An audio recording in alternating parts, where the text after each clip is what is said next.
Good morning student, rules to the next topic net with microorganism and us. तो बेटा आज हम पढ़ेंगे माइक्रो ऑर्गेनिज्म और हमारे बारे में। मतलब ये हमारे लिए क्या, हमारे लिए हार्मफुल होता है या हमारे लिए अच्छा होता है, यानी हमारे लिए डेंजरस है कि हमारा ये फ्रेंड है। Microorganism play a crucial role in our life.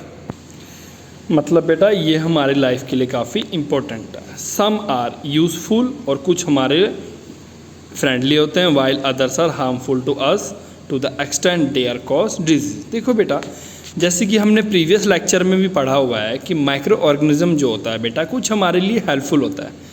मैंने आपको बताया था ना, कुछ जो होते हैं हमारे बॉडी में भी रहते हैं, ठीक है, वो हमारे लिए हेल्पफुल होता है। जैसे कुछ बैक्टीरियाज होते हैं जो हमारे स्टमक में मिलता है, जो क्या करते हैं बेटा, फूड को पचाने में या खाने को पचाने में हेल्प करते हैं। या हमारे बॉडी में भी कुछ बैक्टीरिया रहते हैं, या इवन आपके हैंड पे, आपके फेस पे, ठीक है, वो आपके डेड सेल्स को खाते जाते हैं, ठीक है। और भी कई सारे डिटेल्स हैं, वो हमारे क्यों ना फ्रेंड हो गए या तो हमारे लिए यूज़फुल है। कुछ हमारे लिए हार्मफुल होते हैं, harmful in the sense of वो अगर वो बैक्टीरिया के कांटेक्ट में हम आ जाए तो हमें कोई ना कोई तरह की बीमारी लग सकती है। We need to understand and then take precautions against them, ठीक है। हमें इनके बारे में पता लगाना पड़ता है और इसके रिगार्डिंग प्रिकॉशंस लेना पड़ता है। प्रिकॉशन मतलब बचाव। Useful microorganism, microorganism are beneficial for us in a number of ways, ठीक है।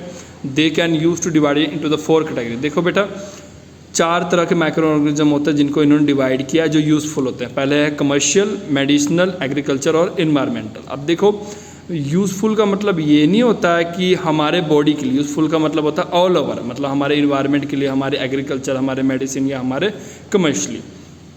कमर्शियल यूज़ मतलब मेकिंग कर्ड और चीज़। आपको पता है ना, कर्ड और चीज़ किसके हेल्प से बनता है? Bacteria. Bacteria use to making some of the popular food items जैसे कर्ड और चीज़।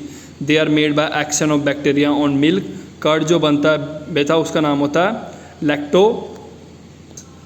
देखो बेटा, जो कर्ड जो बनता है लैक्टोबैसिलस, ये एक बैक्टीरिया होता है, इसकी हेल्प से कर्ड बनता है। When a spoonful of curd is added, हम क्या करते हैं बेटा, मिल्क लेते हैं, उसे वार्म करते हैं, उसमें क्या कहता है, कर्ड डालते हैं, कर्ड डाल के छोड़ देते हैं। जो कर्ड के अंदर जो बैक्टीरिया होता है वो उस मिल्क से रिएक्ट करता है और उसको क्या करता है, रिएक्ट करके क्या करता है, देखो बैक्टीरिया एक्चुअल में क्या क्या करते हैं, अपने आप को बढ़ाते रहते हैं। ये ऑलवेज क्या करते हैं, अपने आप को मल्टीप्लाई बढ़ाते जाते हैं, ठीक है। और वो क्या करते हैं, अपने आप को मल्टीप्लाई करते हैं एंड कन्वर्ट कर देते हैं lactose sugar in the milk to the lactic acid, ठीक है बेटा। और जो बैक्टीरिया हमने डाला होता है मिल्क में, मतलब in the form of curd, हम क्या करते हैं, थोड़ा सा कर्ड डालते हैं ना मिल्क में, वो जो बैक्टीरिया होता है वो क्या करता है, अपने आप को बढ़ाता है। 2 से 4, 4 से 8, 8 से 16, 16 से 32, ठीक है, 2, 16, 2, 4, 6, 18, 10, 16, 32, 64, ऐसे अपने आप को मल्टीप्लाई वो करता जाता है और वो कन्वर्ट करता है बेटा लैक्टोज शुगर। लैक्टोज शुगर किसके अंदर आता है? मिल्क के अंदर। लैक्टोज शुगर किस में कन्वर्ट करता है? लैक्टिक एसिड में। और ये क्रिएट करता है बेटा एसिडिक इन्वायरमेंट, ठीक है। और ये क्या करता है, क्रिएट करता है एसिडिक इन्वायरमेंट किस में? मिल्क के अंदर। और वही होता है रीज़न जिससे कैशिन कोगुलेशन, कोगुलेशन का मतलब होता है इकट्ठा होना, ठीक है, कोगुलेट, इकट्ठा। जैसे कि हमारे बॉडी में कहीं कट लग जाता है तो क्या होता है, जो ब्लड होता है वो कोगुलेट हो जाता है किसी बॉडी के पार्ट पे जाके। Casein protein is present in milk, ठीक है।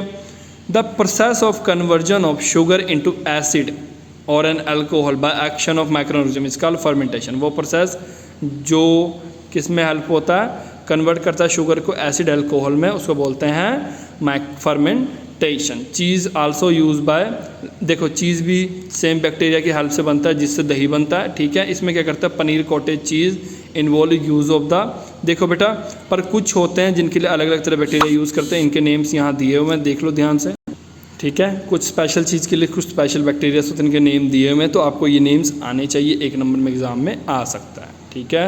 नेम द बैक्टीरिया जिसकी हेल्प से हम चीज़ बनाते हैं, ऐसा क्वेश्चन आपको आ सकता है,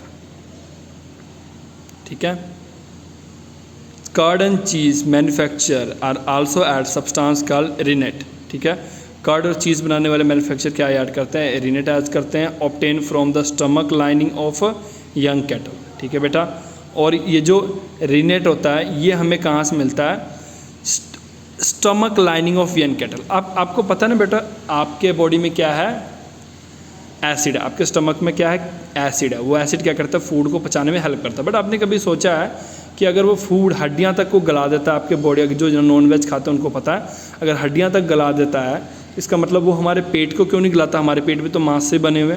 तो बेटा हमारे पेट के अंदर ना एक लाइनिंग होती है, lining in the cells of, कि हाँ हमारे पेट में ना बेटा लाइनिंग से बनी होती है।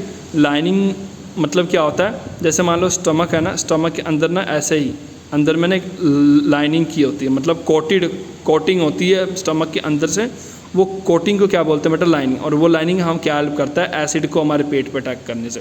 ये जो बनता है रेनिट, ये कहाँ किससे बनता है, यंग कैटल से बनता है, ठीक है। To milk to make the process faster, और ये क्या करता है, कर्ड या चीज़ बनने के प्रोसेस को फास्ट करता है। Addition to the rennet result in the formation, और जैसे ऐड करते हैं रेनिट को, वो क्या करता है, प्रोसेस को तेज़ करता है, उससे लैक्टिक एसिड बनता है, जिससे मिल्क मोर एसिडिक हो जाता है। जैसे कि मैंने बेटा पहले ही बताया हुआ है, सभी एक्टिविटीज़ या आप इस वेबसाइट पे देख सकते हो। ये एप्लीकेशन डाउनलोड करो, इसे स्कैन करो, आप देखो, फिर भी कोई प्रॉब्लम आएगा तो मुझे पूछना, ठीक है बेटा, देखना आपको खुद पड़ेगा, ठीक है। नेक्स्ट है बेटा कर्ड कैसे बनाया जाता है। वैसे तो मैंने आपको बता दिया, फिर भी देख लो। हम क्या करते हैं, लुक वार्म मिल्क लेते हैं, यानी थोड़ा सा हम क्या करते हैं, मिल्क को पहले उबालते हैं और उसको फिर ठंडा करते हैं। इतने देर ठंडा करना है कि जब हम उसमें उंगली डालें तो हम उस हीट को सह सकें, ठीक है, उसे लुक वार्म मिल्क कहते हैं। उसमें ऐड करना है कुछ टीस्पून कर्ड, उसको अच्छे से मिला लो चम्मच से, और उसको छोड़ दो बेटा 5 से 8 आवर तक के लिए, यानी रात को छोड़ दोगे, सुबह तक दही जम चुका होगा, ठीक है बेटा। उसके अंदर ये वाले बैक्टीरिया होते हैं जिसके रिगार्डिंग मैंने पहले भी आपको डिटेल में बताया गया, ठीक है। वो क्या करता है, उस कर्ड को कन्वर्ट और उस मिल्क को कन्वर्ट कर देता है कर्ड में, ठीक है बेटा। Making vinegar coffee and tea and tobacco. Bacteria देखो बेटा और कहाँ यूज़ होता है, विनेगर बनाने में, टी बनाने में, कॉफ़ी और टमैको बनाने में भी ये यूज़ होता है। ब्रेड बनाने में यूज़ होता है। आपको पता ना ब्रेड के अंदर हम क्या डालते हैं, हम कहने को बोल देते तो इनो डालते हैं, पर पता ना बेकरी वाले क्या यूज़ करते हैं, ईस्ट यूज़ करते हैं। ईस्ट क्या होता है, बैक्टीरिया होता है जो क्या करता है, ब्रेड को फ्लफ़ी टाइप, मतलब कि आपको लगेगा ब्रेड स्पंजी टाइप बना देता है, ठीक है। Bread prepare by the kneading mixture of flour, salt, sugar, yeast cell and water into dough, ठीक है बेटा। ईस्ट ब्रेक डाउन करता है शुगर को, देखो ईस्ट क्या करता है, शुगर को तोड़ता है, जिससे अल्कोहल और कार्बन डाइऑक्साइड निकलता है। और इस रिएक्शन से क्या होता है, कार्बन डाइऑक्साइड बबल के फॉर्म में निकलता है उस डो में से। मतलब जैसे ही आप dough in the sense of क्या है, वो मैदा का हो चाहे आटा का, उसमें मिलाते हो ईस्ट को, तो ईस्ट क्या होता है, फिर जब उसको ओवन में डालते हैं तो ईस्ट स्टार्ट हो जाता है। ईस्ट क्या होता है, रिएक्शन करना स्टार्ट कर देता है, जिससे क्या होता है, जब वो रिएक्शन करना स्टार्ट करता है तो वो क्या करता है, कार्बन डाइऑक्साइड और बबल के फॉर्म में हमारे डो में से निकलता है। डो मतलब वो जो आपने आटा या मैदा लिया होगा, तो उसी करके क्या होता है, आपने देखा होगा जब उसे तोड़ोगे देखोगे कि बीच में ना मतलब छेद से बन जाते हैं। मतलब वो क्यों बन जाते हैं, बिकॉज उस जगह से क्या होता है बेटा, कार्बन डाइऑक्साइड एक्सेट्रा सब निकलता है, जिससे क्या होता है स्पंजी टाइप के ब्रेड्स अच्छे से बन जाते हैं। This bubbles escape making the bread rise further, और इससे क्या होता है, ब्रेड अगर डो आप इतना सा भी लोगे ना, ब्रेड फूल के इतना बड़ा हो जाता है, ठीक है, सॉफ्ट और फ्लफी बना देता है। और बेकिंग इज एक्सपैंडेड, ठीक है बेटा।